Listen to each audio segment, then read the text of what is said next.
Hey, what's up, Superdads? I have got a real doozy of an exercise for you today. Probably one that you've never, no, definitely one that you've never seen anyone anywhere else do. Probably. All right, so you may all be familiar with what's called a Tyson push-up, Mike Tyson push-up. Apparently this is the kind of push-ups he did a lot in his jail cell to get jacked. And what it looks like is you get into a push-up position with the added bonus of having your feet pressed against a wall behind you. So standard push-up position, feet pressed against the wall. You're doing a push-up, but then instead of just doing another push-up, you're sinking your feet, your butt back to your feet. Then you're coming out and you're doing another push-up.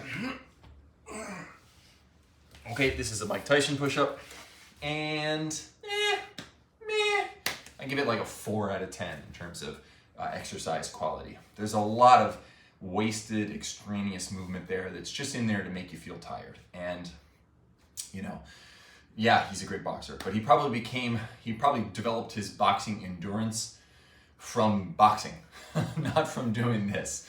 What is it actually doing?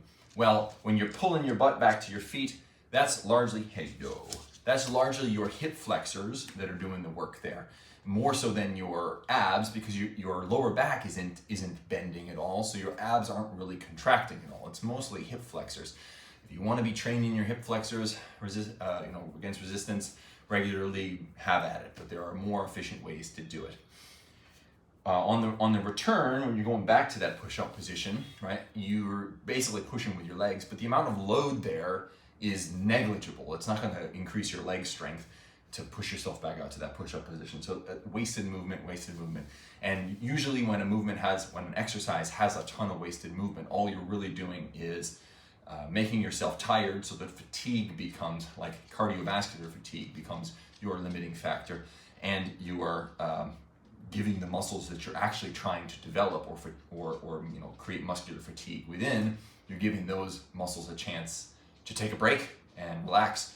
So like, if I'm trying to fatigue my chest doing a Tyson push-up, I mean, think about how much of that movement, my chest isn't the primary mover, and it's basically sitting by the sidelines just cheering and eating peanuts, right?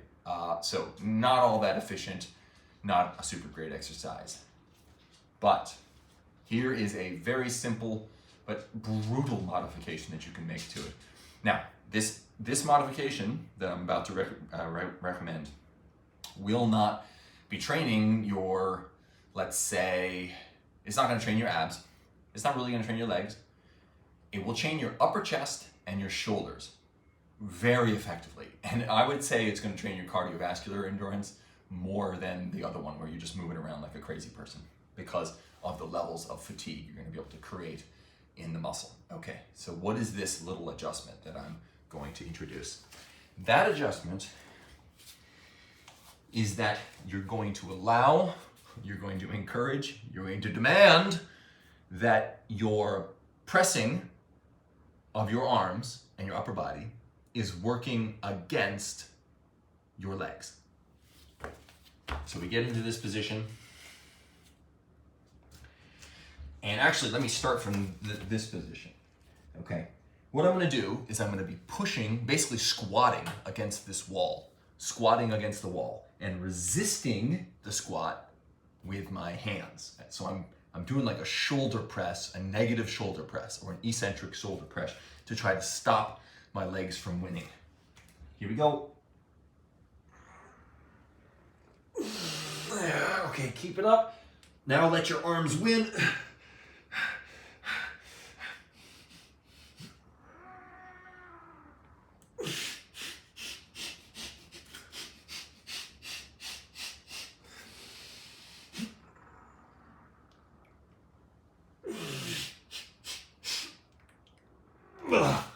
Oh man, that is so much harder, good God. Okay, so you might have noticed that it's not really a push-up. It's more like a shoulder press. I am not, because what's happening is I'm actually pushing with my legs, and I need to push hard with them to make this work. I'm not ending up in this position. I'm ending up in this position. So I'm already in the bottom of the push-up. And I'm not pushing up from here. From here, I'm pushing, I'm pushing up as in a shoulder press, not up as in a bench press where my body moves up. I'm pushing this way.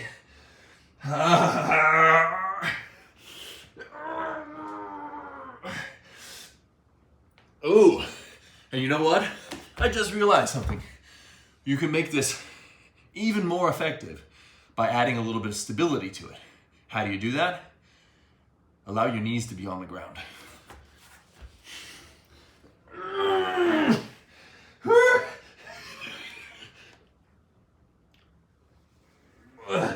Ooh, goddamn.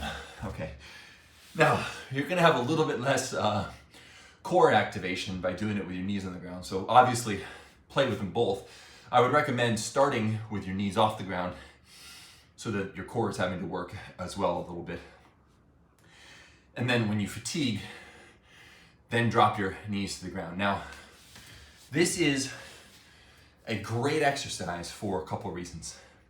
One, it's what I would call an adaptive drop set, which is a term that I coined.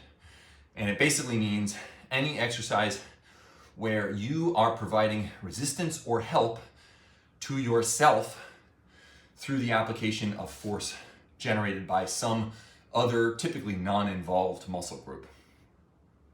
So if you were doing a pull-up but you kept your feet on the ground and you were able to assist yourself, so you start out no feet on the ground, hit failure, put your feet on the ground, give a little help, a little more help, and so you can see how it's a drop set, right? You're providing just enough assistance in that case that you can keep going and extend the set beyond where you normally would have failed. But you can also do an adaptive drop set where you start off resisting yourself and then lower that resistance as your ability to produce force decreases. So at first, I'm pushing very hard with my legs, but as my arms fatigue, I push a little bit less hard, and that allows me to continue the set so that my muscles get deeply, deeply fatigued, and then putting the knees down even more so allows me to accomplish that goal. That has the added benefit of forcing me to improve my muscular proficiency. Which muscles am I allowing to win at any given point? I'm shifting my focus from my press down to my legs, down to my press, down to my legs, okay, from one to the other within the exercise. It requires a whole lot of, again, muscular proficiency, activating the right muscles at the right times to the right extent, which is super useful for all sorts of athletic endeavors and just for life, because life is an athletic endeavor to some degree. Okay, the other reason it's really good, the other big reason, is that you can accentuate that negative. And we know that the negative portion of the rep is responsible for, not most of, well, for a larger portion, let's say, of the hypertrophic effect than the positive portion of the rep is. So when I'm pushing away from the wall and resisting it with my arms, man, I can make that part last forever. I can torture myself with that part if I really want to. Then you could make the concentric, you could make the positive portion of the rep a little bit shorter and a little bit more explosive, and then slow it down and grind through. So I'm totally exhausted, but a little bit more recovered. So I'll show you what that would look like to really accentuate that.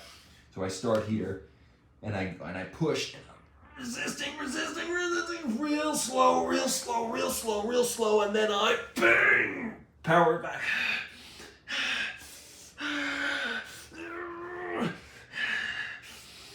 Can slow it down even more. Okay, this sort of thing.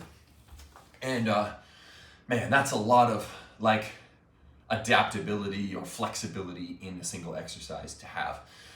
So I'm calling this the Iron Tyson push-up because I think it's the hard version of the Tyson push-up, and I encourage you to give it a try. I doubt you will regret it. All right.